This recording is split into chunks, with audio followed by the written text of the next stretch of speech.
Welcome back to our Dungeons and Dragons session, gentlemen. When we last left our heroes, they were confronted by a powerful new threat in the company of dire wolves. As the mysterious creature steps into the light, it reveals itself to be a massive werewolf. You all brace for a challenging battle. We need to keep our wits about us, everyone. This looks like a formidable opponent. No problem, folks. We've got this under control. Tremendous control. I mean, I've fought scarier things in my Twitter battles. Remember, teamwork is key here. Let's focus on the new threat while keeping an eye on the wolves. And don't forget, we have ice cream waiting for us when we're done. I'm unaware of any ice cream, Joe. I got some ice cream hidden in my bag of holding, for when we need a little pick-me-up after a tough battle. Joe, that's a great idea, but how does the ice cream not melt in there? Well, Thalen, I've got a little secret. I found this nifty enchanted freezer box at a magical bazaar. It keeps the ice cream nice and cold. I've got all our favorite flavors in there. Tremendous. I love ice cream. Make sure you have my favorite. Chocolate chip, the best flavor. Absolutely the best. That's a mighty fine idea, Joe.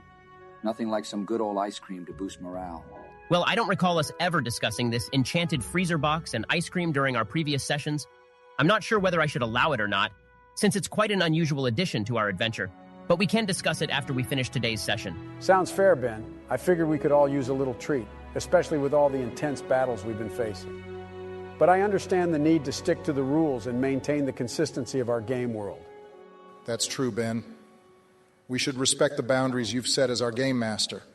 After all, you're the one guiding us through this adventure.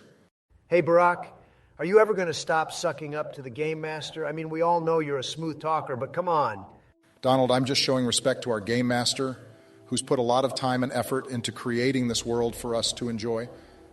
It's important to acknowledge and appreciate that. All right, I get it. But seriously, Barack, you're so agreeable. It's like you're trying to win the world's most likable player award or something. Maybe throw in a little disagreement for some excitement, huh? Well, Donald, I believe in a positive and constructive attitude, both in and out of the game. But don't worry, if there's something I disagree with, I won't hesitate to voice my opinion.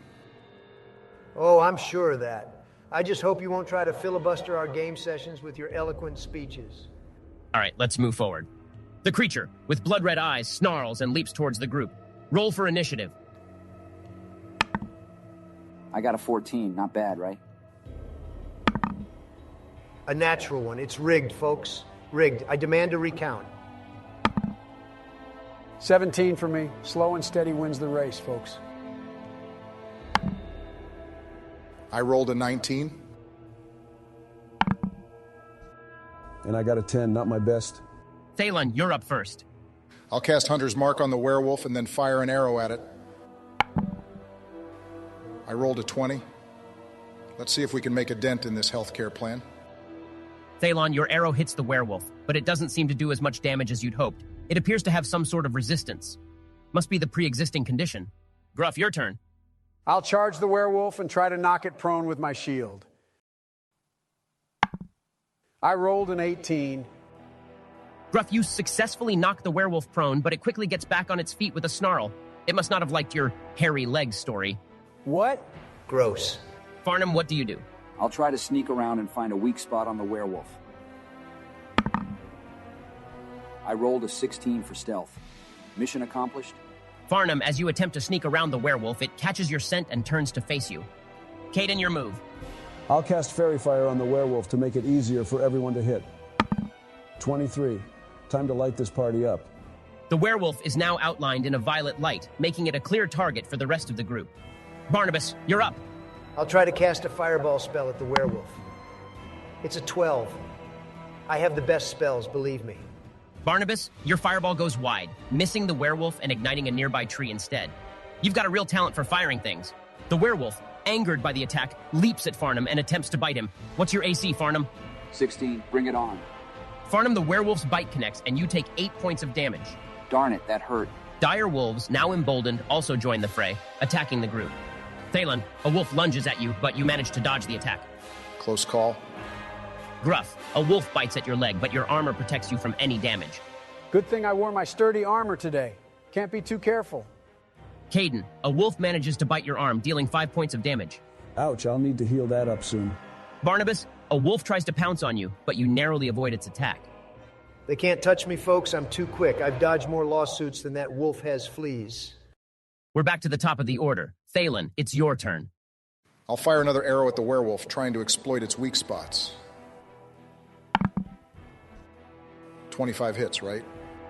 Your arrow finds its mark, dealing significant damage to the werewolf. It howls in pain. Gruff, you're up. I'll swing my warhammer at the nearest direwolf. Rolled a 22. Time to introduce this wolf to the Scranton Smasher. Your warhammer connects with the dire wolf, dealing a crushing blow. The wolf collapses, defeated. Farnham, your move. I'll disengage from the werewolf and try to hide again. That's a natural 20. Farnham, you successfully slip into the shadows, hidden from the werewolf's view. Caden, what do you do? Playing a tasty solo on my sax, I'll cast Cure Wounds on myself to recover from that bite. I rolled a 7. Time to feel the healing power of love. You regain 7 hit points, healing your wound. Barnabas, it's your turn. I'll try to cast Lightning Bolt at the werewolf this time. Yeah, I rolled a 26. Nobody casts lightning bolts like I do. Nobody. Your lightning bolt strikes the werewolf, causing it to shriek in agony. The creature is visibly weakened, but still standing. The werewolf, now desperate, turns its attention to Gruff, slashing at him with its claws. What's your AC, Gruff? 18. I've been through tougher debates than this. The werewolf's claws barely scratch your armor, doing no damage. The remaining dire wolves continue to attack the group, but your teamwork and combat prowess are beginning to wear them down. As the battle rages on, the group slowly but surely gains the upper hand. The werewolf, now severely injured, attempts to flee. What do you do? We can't let it get away. It might come back stronger or hurt innocent people. I'll try to shoot another arrow to slow it down. That's a 21. Thalen, your arrow hits the werewolf's leg, causing it to stumble but continue limping away. I'll throw a hand axe at it, aiming to incapacitate rather than kill. I rolled a 19. Okay, time to bring out the old Biden charm. Here's the deal, werewolf. We're not your enemy. Gruff, your hand axe hits the werewolf's other leg, causing it to collapse, unable to flee any further. I'll cautiously approach the werewolf, ready to react if it tries anything. That's a 17 for perception.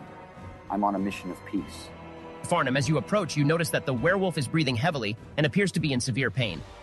Cleaning my sax, I approach and say, maybe we should try to communicate with it. We might be able to reason with it or learn something about why it attacked us. I'll reach out and touch them casting tongues so I can understand and speak its love language. I feel your pain, werewolf. Caden, you can now communicate with the werewolf. What do you say? I'll ask the werewolf, why did you attack us? Are you in control of your actions? Joe, can you please come to the table? I'm already at the table, folks. Must be some sort of misunderstanding. No, not you. I discussed before the session that we would introduce a guest player. Who did? Never mind. Here he is. What's up, everybody? Thanks for letting me join you. So, what's going on? After attacking the group unsuccessfully, you tried to retreat, but were stopped by a well-thrown hand axe. After being incapacitated, a member of their party approached you and asked why you attacked them. Okay, I have this voice changer thing to make my voice all crazy sounding. All right, here goes. Dude, I'm telling you, I had 0 options. There's this gnarly curse that's like chaining me to the person who transformed me into this freaking beast, man. He made me come try to take the orb from you. We should capture this creature and find a way to lift the curse. It could be a valuable ally if we set it free from its tormentor. I have the best curse-lifting techniques. The best. We can't just leave them here, but we also need to be cautious. I say we keep it close, but on a tight leash. We don't want it turning on us when we least expect it. Agreed. Perhaps we could find a way to temporarily suppress its more dangerous abilities until we can break the curse. Maybe we could use some sort of magical restraints just in case things get out of hand. As you discuss the matter, the werewolf listens intently, understanding your concerns. It agrees to cooperate, acknowledging the danger it poses. Caden, you cast a spell that helps suppress the werewolf's more aggressive tendencies, while Gruff provides a set of magical restraints to keep it in check. All right, let's ask our werewolf friend some questions. First, where did you come from and who is your master? Dude, listen up. I was once a fucking normal human, just like you, chilling in this tiny-ass village to the east. Then out of nowhere, this batshit crazy sorcerer guy storms in and just annihilates everything. He turns me into this monstrous, fucked-up creature, and now I'm stuck as his goddamn servant. The prick's name is Malazar the Cruel, a real shithead. He's hiding out in this eerie-as-hell fortress deep in the godforsaken Shadowwood. Wait a minute. Malazar? He's the very same sorcerer who killed my family in pursuit of the arcane constitution. He must be after it again. This just got personal. We're with you, Farnham. Together, we'll bring Malazar to justice and protect the world from his evil plans. Do you know what Malazar's intentions are, or why he cursed you? Man, I can't say for sure. But this dude's all about power and control, you know? He's been collecting this insane army of creepy, dark creatures. Honestly, it's got me worried that he's gonna let him loose on the world or something. We should gather as much information as possible before we make our move.